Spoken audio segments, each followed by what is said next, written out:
Flatland BMX athlete Terry Adams is with us today. Terry, so good to see you again. Yeah, likewise.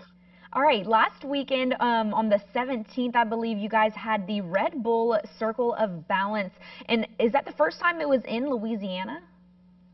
This is actually the first time it was in the United States. Oh, The wow, event okay. happened, yeah, the event has happened in 2002, 2004, 2007, and 2012, and it's always been out of the country. So for the first time for it to be in the United States was a dream, and then for it to be here so close to home was obviously completely unreal.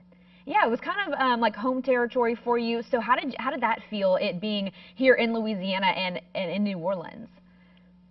Honestly, we've been pushing for this event to be here in the States and even in Louisiana for 10 plus years. So to have the hometown crowd there was completely amazing. It was surreal to hear all the support from everyone in the crowd that was there watching.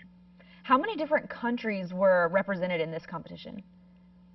I'll tell you this, there was 16 riders and there was about 2 or 3 riders from each country. And it was the top of the top as far as talent wise goes.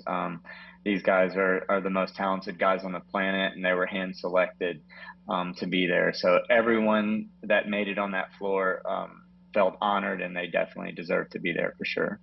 And just for our viewers who may not be familiar with Flatland BMX, tell us what it is and kind of describe it for us. It's basically the artistic side of BMX cycling. So the easiest way to describe it is like breakdancing on a bike, and all these guys come up with their own tricks and have their own styles, and every rider looks completely different, and that's what's so unique about BMX Flatland. And actually, that's what's so awesome. What was so awesome to have it there in New Orleans, because as everyone knows, New Orleans is kind of a culture, melting pot, and that's exactly what Flatland BMX is. There, even though it's a small sport, there are riders from all over the globe that ride Flatland. So it was really cool to have it here. And I feel like the sport, it sounds like it could get kind of dangerous. What do you think is maybe like the craziest or the coolest trick that you've ever done? For me,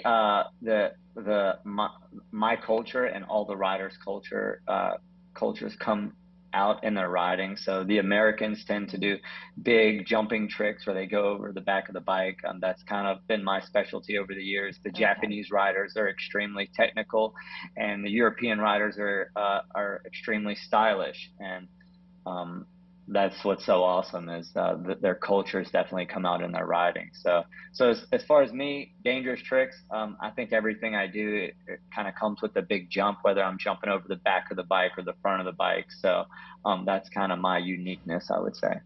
That's really interesting that you can kind of see different styles of Flatland BMX depending on where a person's from. I love that about the sport. Now, how can we keep up with you? Do you have anything coming up where we get to watch you compete? The easiest way to keep up with me and anything I have going on is my Instagram, which is Terry Adams BMX. So if I'm headed to an event locally or out of the country, I normally post things on there. Awesome. Terry, thank you so much for joining us today. All right, thank you. Bye-bye.